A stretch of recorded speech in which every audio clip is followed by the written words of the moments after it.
Amén. Muy buenas tardes nuevamente. Un gusto saludarlo a cada uno de ustedes. Es una alegría poder ver sus caras, ver cómo están en su hogar, en su intimidad del hogar, algunos haciendo tareas domésticas, pero atento a la palabra del Señor. Así que es una alegría y una bendición que Dios nos provee de poder conectarnos de esta forma. Otro día pensaba lo difícil que sería no poder conectarnos a través de medios digitales. Sería complejo, sería quizá un nuevo desafío, distinto, y gracias al Señor que podemos vincularnos, escuchar la palabra, cantar juntos, tener videollamadas y poder estar a través de este medio también. Ahora comenzamos nuestra predicación, comenzamos con una nueva serie de predicaciones, de sermones, que se llama ¿Cuánto amo tu ley? ¿Cuánto amo tu ley? Es una sección, es un extracto de un salmo, Salmo 119, que dice lo siguiente: ¿cuánto amo yo tu ley? Todo el día medito en ella. Salmo 119, 97. Entonces vamos a comenzar esta serie hablando acerca del Antiguo Testamento y la conexión con Cristo y el Evangelio, principalmente en los primeros 5 libros del Antiguo Testamento, que es más conocido como el Pentateuco. ¿Cuáles son los primeros 5 libros? Si usted no se lo sabe, es fácil de saberlo. Va a su Biblia, va al índice y va a ver que hay 5 libros ahí. Los primeros son Génesis, Éxodo, Levítico, Número y Deuteronomio. Hay una canción al respecto para niños que ayuda a aprenderse esos 5 libritos. Y Pentateuco significa los 5 rollos. Recordemos que no estaban escritos así de esta misma forma, sino estaban en rollos, y eran los 5 libros que el pueblo judío consideraba como la Torá, vale decir, la ley. Entonces, cuando cuando ustedes vean la Biblia, que dice la ley, cuánto ama tu ley, o bien cuando Jesús dice que de él habla la ley de Moisés, o bien cuando habla la Biblia acerca de la ley, hay varios usos al respecto, pero principalmente se refiere a esta sección de libros, que son 5 libros, el Pentateuco, o sea, Génesis, Éxodo, Levítico, Número y Deuteronomio. Es importante dirigirnos a estos 5 libros porque está la base para el conocimiento de Dios, para la revelación del carácter de Él también, de sus promesas, sus propósitos, lo que Dios está haciendo en medio de su pueblo, cómo salva, y está el origen de todo el conocimiento de relación con el Señor. Pero tenemos una tendencia como iglesia en general, iglesia cuerpo de Cristo, que es mala tendencia, que es hablar solamente del Nuevo Testamento y dejar de lado un poco el Antiguo Testamento. Pero el Antiguo Testamento y el Nuevo Testamento trabajan juntos. O sea, se pueden comprender el mensaje del Evangelio si entendemos estos 2 testamentos, Antiguo y Nuevo. Alguno dirá, no, me gusta más el Nuevo Testamento porque habla acerca de Jesús, es más fácil comprenderlo, me gustan las cartas de Pablo, que hemos estudiado bastante en nuestra iglesia, o de Pedro, de Juan, me gusta esos escritos, pero cuando entro a estudiar la Biblia, el Antiguo Testamento, empiezo a leer súper entusiasmado y a veces me cuesta entenderlo. O no sé entenderlo, no sé de qué se trata. O bien empiezo a enredar con los nombres complicados. De hecho, recién vimos los nombres de algunos ríos, son nombres complejos, los nombres de personas, de lugares. Y uno dice, ¿sabes qué? Estoy súper perdido. Escucho hablar de Moisés, de Abraham, Jacob, de Israel, serán los mismos, son los mismos. No sé cómo ubicarlo en el tiempo. No sé quién viene primero, quién viene después. Es como poner los personajes históricos de la historia de Chile. No sé cómo se ponen en orden. Pero es importante que nosotros como cristianos podamos saber de la Escritura, saber del Pentateuco, saber de qué se trata los 5 primeros libros de la Biblia, la ley, y qué relación tiene esto con el Evangelio y con Cristo. ¿Ya? Entonces uno dice, es importante saberlo, muy importante. Y no solamente importante, el salmista que escribió el Salmo 119 dijo, cuánto amo tu ley. Además dice que parece su delicia, el lámpara a sus pies, en su caminar. Entonces, es sumamente importante saber al respecto de estos 5 libros. Entonces, cuando esta sección de la Biblia, o sea, de las predicaciones, va a ser basada principalmente en el Pentateuco, o sea, los 5 primeros libros de la Biblia, Génesis, Éxodo, Levítico, Número, Deuteronomio. Y su conexión que tiene esto con con el Evangelio y con Cristo. Entonces, comencemos. La ley. Cuando uno habla acerca de la palabra ley, eh, y le pregunta a la gente qué se imagina o qué otros conceptos lo relacionan con ley, algunas personas lo relacionan de la siguiente forma. Dicen, cuando escucho la palabra ley, me viene la idea, la palabra de normas, un mandamiento, una carga pesada, algo que coarta o que limita mi libertad, algo que alguien me manda y que no estoy de acuerdo, alguien que tengo que cumplirlo por obligación. Entonces, cuando hablamos acerca de ley, a mucha gente se viene a la mente ese tipo de conceptos. De hecho, cuando uno escucha la noticia, dice, y pillaron a tales malhechores, y, y va a caer sobre ellos todo el peso de la ley. Entonces uno dice, wow, eso tiene una... Bueno, en Chile ya todo el peso de la ley parece que no es tan potente, pero hay una puerta giratoria que dice, aquí parece que no va a pasar nada. Pero al menos la intención o el concepto va hacia decir de que va a haber un castigo ejemplificador y potente y pesado, por así decirlo. Pero algunos son más contrarios al tema de la ley. Dicen, no, la ley es algo que, porque tengo que cumplirla, algo relativo, algo que puedo, que es interpretable, puedo pasarlo por alto, no es en todos los casos, y de hecho, eh, los que ejercen la profesión de abogado buscan las triquiñuelas para poder hacerlo legalmente posible. Y hay personas también que dicen, no, yo no estoy ni ahí con cumplir la ley. Y vemos, por ejemplo, que también no solamente la gente lo dice, sino también lo hace. ¿Han escuchado esa frase que dice, echa la ley, echa la trampa? Claro, o sea, se pone una norma y ya al momento de la norma ya está la gente haciendo sus estrategias para poder saltarse la legalidad o la norma. De hecho, hay personas que están ahora en cuarentena y tenían que ir a, por ejemplo, no podían ir de un lugar a otro, entonces se conseguían permisos para poder salir. ¿Y saben cómo la conseguían? Agendaban una hora médica, le enviaban la notificación de la hora, entonces tenían el certificado para poder salir, pero finalmente suspendían la hora, no iban al médico y hacían como si iban al médico y tenían permiso para salir. ¿Ya? Eso usted, por favor, no lo haga. ¿Ya? Esto no es un dato para que puedan saber cómo salir en cuarentena si es que llega a venir ahora en los países a cuarentena, sino que realmente es mostrar la condición humana y lo que hace es siempre buscar los recovecos o la forma de no cumplir la ley. Entonces uno se pregunta, cuando Dios habla acerca de la ley, ¿es una carga? ¿Es algo pesado? ¿Es algo bueno? ¿Es algo deleitoso? ¿Es algo que yo puedo cumplir a medias, a mi manera, en mi forma, de acuerdo a mis capacidades o de acuerdo a mis necesidades? ¿Es algo que debo cumplir? ¿Y cómo debo cumplirlo? Hay un documento que se llama la Confesión de Westminster, que es una confesión reformada, que una sección habla acerca de la ley. Dice que explica muy claramente respecto a la ley, dice que la ley debe ser cumplida de manera personal, de manera completa, de manera exacta y de manera perpetua. Cuando dice personal, quiere decir principalmente que debe ser no solamente de cumplirla de hecho, de cumplirla de corazón, o sea, involucrar nuestros afectos. No es como solamente cuando uno puede mandar a un niño quizás a hacer una tarea y el niño va de mala gana. Va, lo cumple y se comió la comida y dice, ya me comí la comida, ahora puedo ver la película.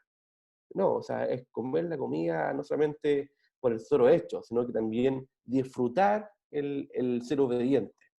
Y también debe ser completa, o sea, debe uno cumplirla eh, a cabalidad. No puede ser una parte nomás.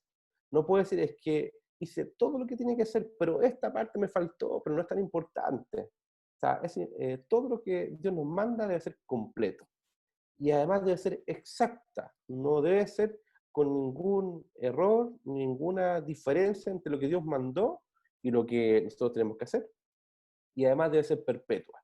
Entonces vamos a ir ahora al libro de Génesis, que leímos recién, donde está la primera ley de Dios.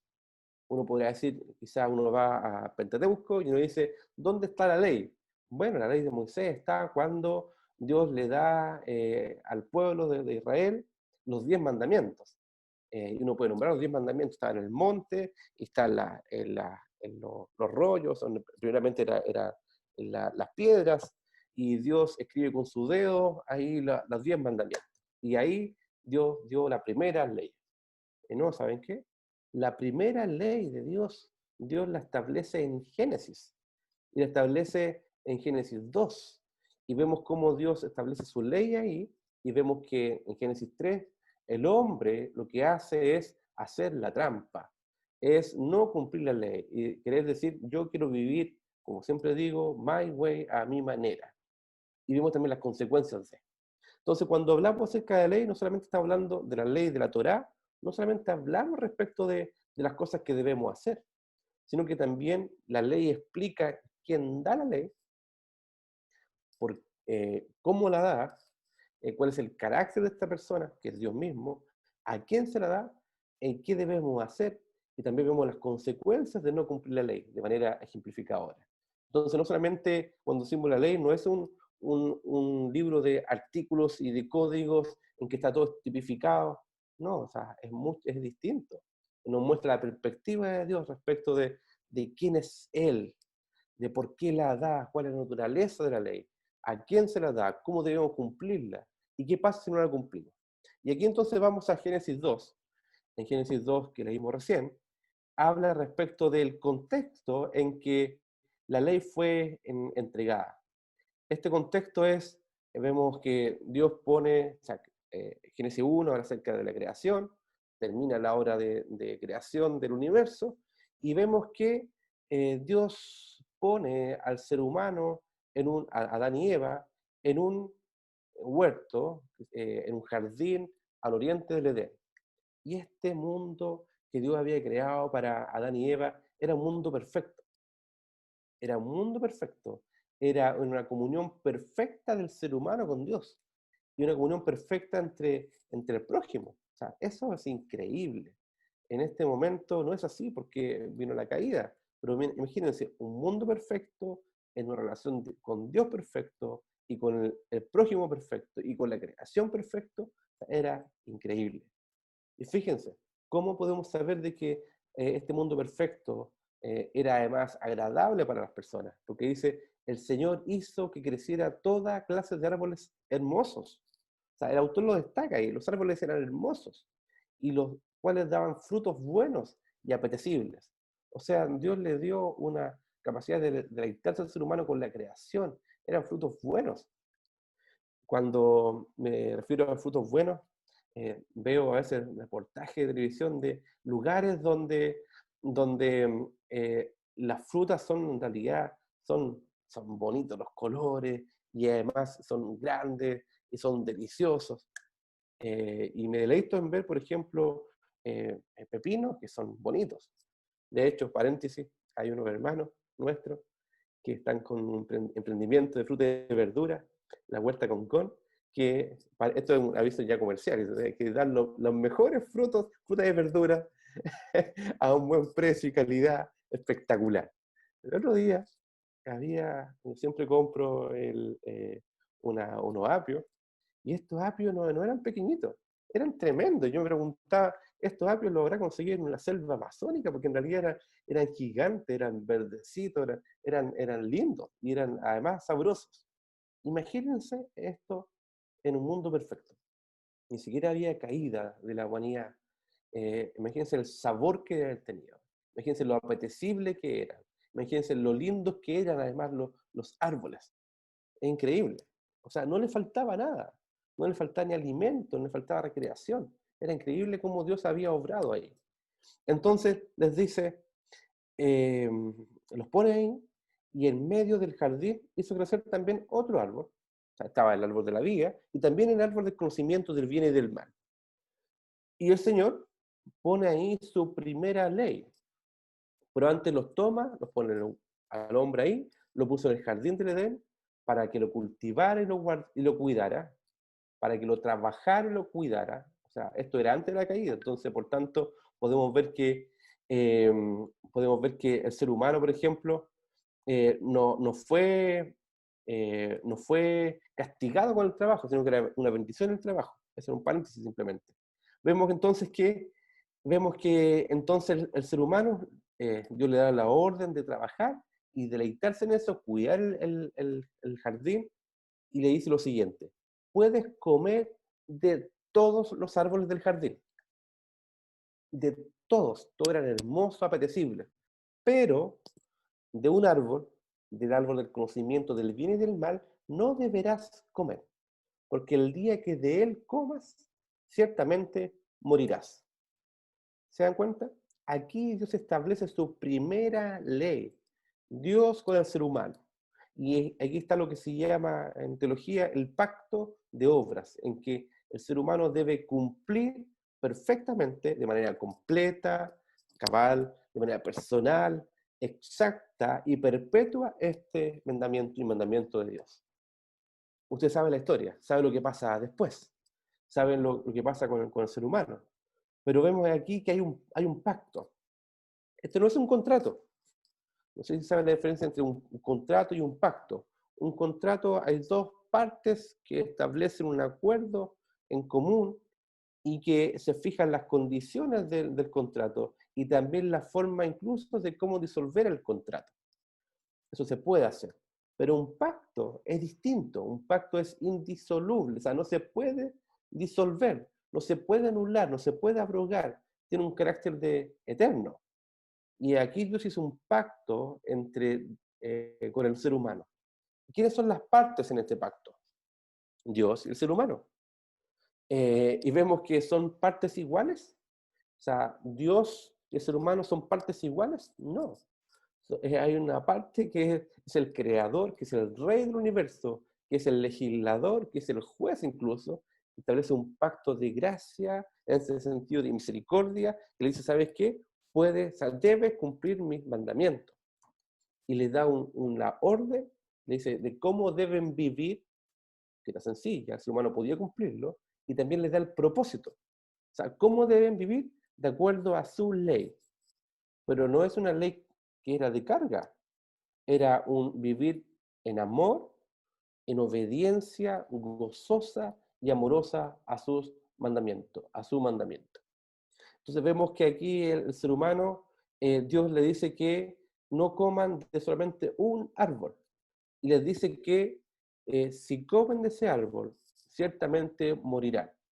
Pero si no comen de este árbol, si cumplen de manera amorosa y gozosa sus mandamientos, van a vivir eternamente y gozosamente. Entonces, también le da acá el propósito del ser humano, que es glorificar a Dios en la obediencia gozosa y disfrutar de Él por siempre. Ustedes saben que esto no siempre fue así. Ustedes saben que vino la tentación al ser humano, Satanás indujo al ser humano a caer, pero el hombre plenamente responsable decide hacer lo contrario que Dios le había mandado y ordenado. Y aquí vamos a ir a Génesis 3, que es importante ir a este texto porque vemos cómo fue el proceso de la caída. Vemos cómo también entonces, no solamente el hombre cae, sino vemos también cómo nosotros cotidianamente estamos cayendo en la mentira del diablo. Entonces, vemos que hay un mundo perfecto, relación del ser humano con Dios perfecta, entre ellos perfecta, y también con la creación perfecta. Pero se introduce el pecado. ¿Y saben lo que le pregunta Satanás al ser humano por medio de la mujer? Le pregunta lo siguiente: ¿con que Dios les ha dicho no coman de todo árbol del huerto? Repito la pregunta, le dice: ¿con que Dios les ha dicho no comáis de todo árbol del huerto?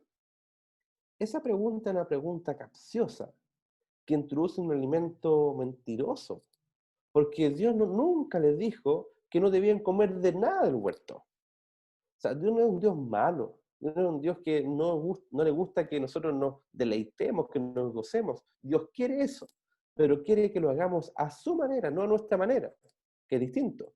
Además, era solamente un árbol del cual no debían comer. Todos los demás estaban a disposición del ser humano. para disfrutarlo de acuerdo al don de Dios.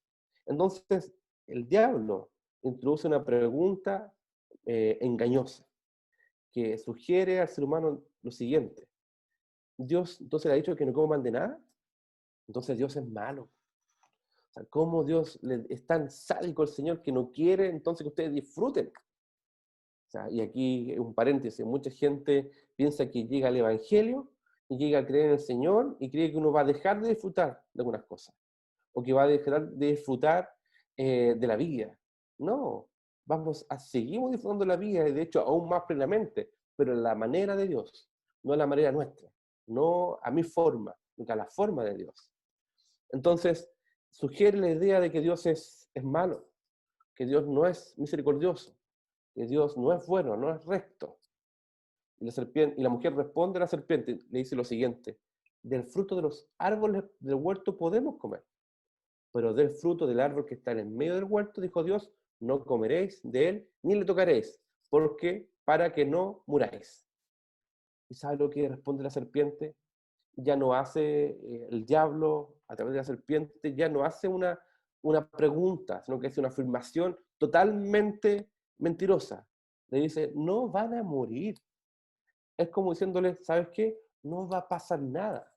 Como cuando hay entre amigos en el colegio y uno de ellos es mala influencia, le dice, hazlo nomás y no va a pasar nada. No va a pasar nada.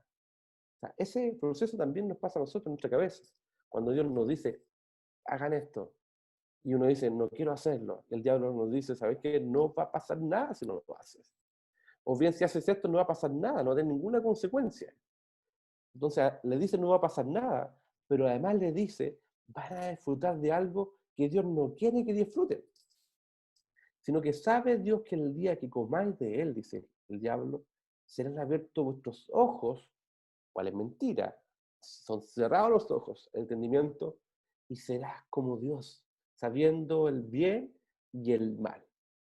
Entonces vio la mujer que el árbol era bueno para comer, agradable a los ojos y codiciable para cazar sabiduría, tomó el fruto, comió, dio a su marido, y ambos comieron juntos de este fruto. Entonces vemos que en esta situación, vemos que el ser humano decide, en primer lugar, dudar del carácter de Dios.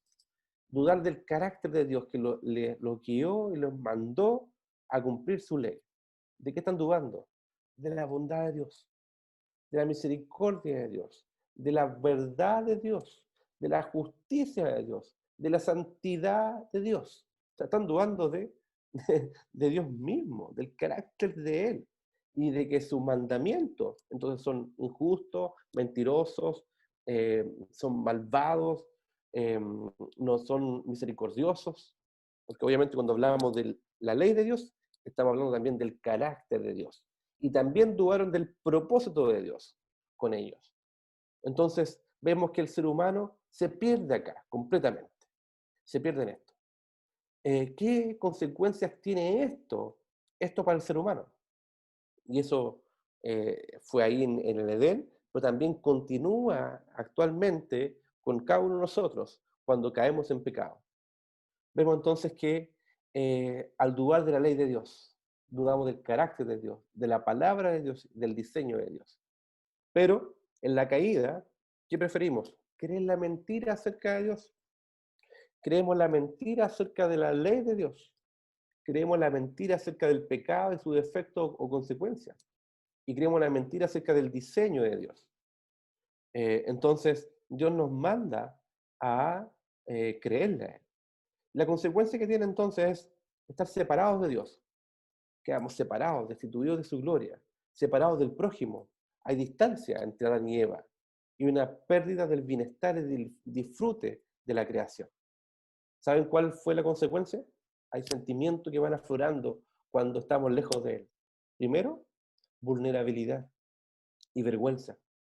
De hecho, con lo que pasó en Edén, ellos se escondieron, tuvieron miedo, vergüenza, tuvieron temor, buscaron autojustificarse, se taparon.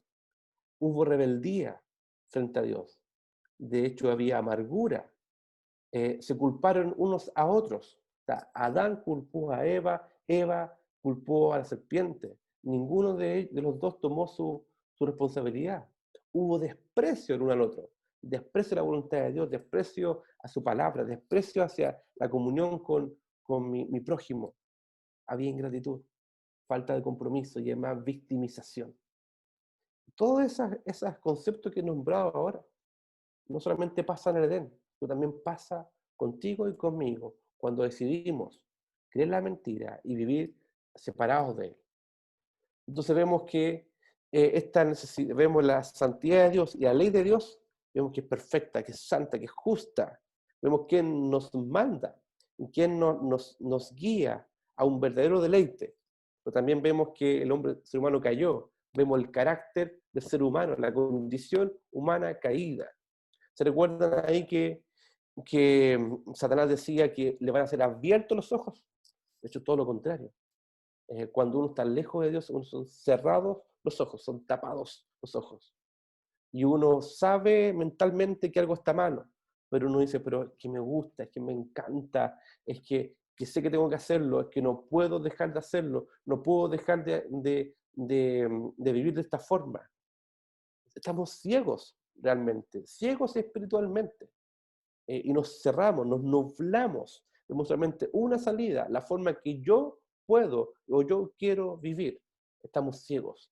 Nuestro salmista, mismo que dice en Salmo 119, ¿cuánto ama tu ley? Dice que la palabra, la ley, es una lámpara. Y además dice, como oración, abre mis ojos y miraré las maravillas de tu ley. Porque esto demanda que Dios nos abra los ojos para poder mirar la gloria de Dios, para poder mirar que en realidad esto es verdaderamente bueno, que seguirlo a Dios es glorioso, es deleitoso, que seguir mis deseos carnales no me llevan a ningún lado. A veces lo sabemos intelectualmente, quizás racionalmente, y sabemos lo que tenemos que hacer, pero para hacerlo y para verlo así espiritualmente, demanda una iluminación del Espíritu Santo y demanda de que Cristo haga obra en nuestros corazones, para que podamos ver la perfecta ley de Dios. ¿Sabe lo que pasa? Cuando uno ve la perfecta ley de Dios, cuando uno mira la santidad de Dios, la justicia de Dios, la gloria de Dios, el poder deleitarnos en Él, uno al mirar su palabra se ve a sí mismo y reconoce la condición pecaminosa y dice, Señor, necesito de un Salvador. Necesito de un Salvador. Entonces la ley de Dios nos muestra la necesidad de Cristo, que tenemos de Cristo. Y aquí voy a hacer un paréntesis. Jesús dijo que de Él, de Cristo, hablan la ley, los profetas y los escritos. Y uno va a Génesis y uno empieza a buscar la palabra Jesús y no aparece en ningún lado. Empieza a buscar la palabra Cristo, no aparece en ningún lado. Pero sí aparece la necesidad del Salvador. Sí hay una promesa de salvación por medio de alguien que habría de venir, que moriría por nuestros pecados. Alguien que sería herido y que Él destruiría el pecado, la muerte y el diablo. Vemos entonces que aun cuando no está literalmente la palabra de Jesús en Génesis, por ejemplo, sí está explícito nuestra necesidad de salvación. Y eso nos lleva a Cristo el Mesías. Y nos promete una restauración de la comunión con Él, con el Padre por medio de Cristo. Y también nos ofrece una restauración de la comunión con el prójimo. Es una evidencia de la obra de Cristo en nuestros corazones. Entonces vemos que debemos entonces recordar el Evangelio, recordar su palabra. Y la pregunta que debemos hacernos ahora es, ¿en qué área necesitas recordar y atesorar la verdad de la ley de Dios, de la palabra de Dios? ¿En qué área? Quizás en el área amorosa, que sabes lo que Dios quiere de ti, lo sabes, pero tu corazón te engaña y te autojustificas y buscas la forma de zafarte de la voluntad de Dios o hacerlo a tu manera y no de manera completa, personal, exacta y perpetua. O bien el tema de las finanzas, el tema de dar y recibir, o el tema bien de tu carácter, el tema de tus enojos, de tus rabietas, o de tus celos, o de tus iras, de tu amargura, de falta de perdón, o bien el tema de la ansiedad, o bien simplemente tu comodidad y tu flojera, y todo este tiempo quizás que no aprovechado de manera digna del Evangelio, o bien pecados sexuales, o bien pecados de pornografía, o bien pecados de mentira y engaño, que te preguntan algo y mentiste, y para que no te pillen pones otra mentira, para que no te pillen pones otra mentira y tapas todo tu mundo con mentiras. O bien algo que se deja mucho de lado es que no estás orando, o que no estás leyendo la palabra del Señor, o bien que no estás con una relación revitalizada por su evangelio. Entonces la pregunta que debemos hacernos es, ¿de qué necesitamos arrepentirnos? Esto no es para culparte, esto no es para poner el dedo en la llaga y hacer la vida cristiana como algo culposo, sino porque al arrepentirnos, recién ahí uno puede disfrutar del perdón de Dios, de la gracia de Dios, y podemos gozar de su comunión por la obra de Cristo en la cruz. Entonces sería incompleto solamente mostrar tu herida, tu engaño, tu pecado y dejarte ahí, clavado ahí en el muro, castigado, mirando para la pared. No, el Señor te dice, mira, esto has hecho, pero ven, por favor, ven y quiero abrazarte, ven y quiero que disfrutemos esta comunión conmigo. Y es por gracia, es por la obra de Cristo en la cruz, por la obra del Espíritu Santo, conforme a su palabra, para la gloria del Padre. Entonces, cuando te dice en qué necesitas arrepentirte, también te dice en qué área necesitas confiar en Dios.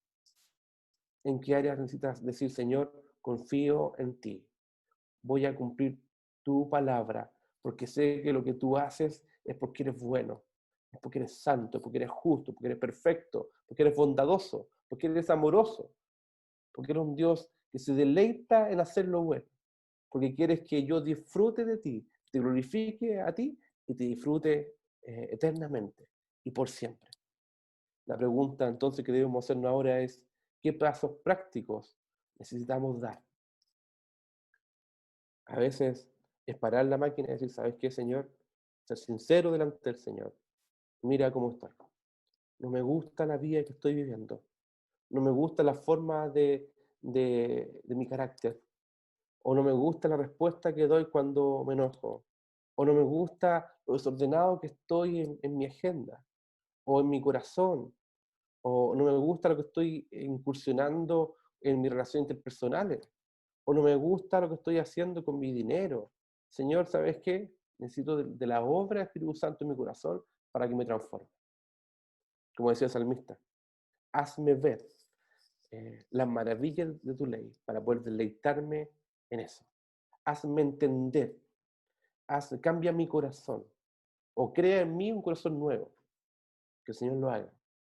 Y si es necesario también, comparte esto con otro, a quien maduro en la fe, que pueda ayudarte, acompañarte y ser compañero de batalla y comenzar a confiar en el Señor en pasos prácticos. Y también demanda pasos prácticos conforme a tu área. Si tu área es un área quizá amorosa, tienes que tomar pasos prácticos al respecto, y radicales, y completos, y exactos. Si tu área es el tema del dinero, o del corazón, o de tu carácter, debes tomar medidas al respecto. Pero primero debes arrepentirte y confiar en el Señor. Entonces estamos cerrando esta introducción a la ley del Señor. Estamos cerrando esta introducción a que podamos entender de que el Evangelio y la ley del Señor es para deleite de nuestros corazones. Y vamos en adelante, tener unos 4 temas respecto de la ley del Señor, y después vamos a ir con los 10 mandamientos, interpretados desde el Evangelio y desde la obra de Cristo en la cruz. Así que hermanos, Dios los bendiga, y ahora vamos a pasar a un tiempo de oración y alabar al Señor. Señor, te damos gracias porque podemos conocer tu ley, y te pedimos en este momento que abra nuestros ojos para ver las maravillas de tu ley y poder deleitarnos en ella. Deleitarnos en tu carácter, en lo que tú nos mandas, en lo que tú nos pides, Señor. Deleitarnos en ti, Señor. Que tu evangelio haga bien en nuestros corazones. Te pido que podamos arrepentirnos, confiar en ti y podamos en Cristo poder ser obedientes a tu voluntad, Señor, en una obediencia gozosa, amorosa y llena de gratitud a nuestro Señor. en el nombre de Jesús. Amén.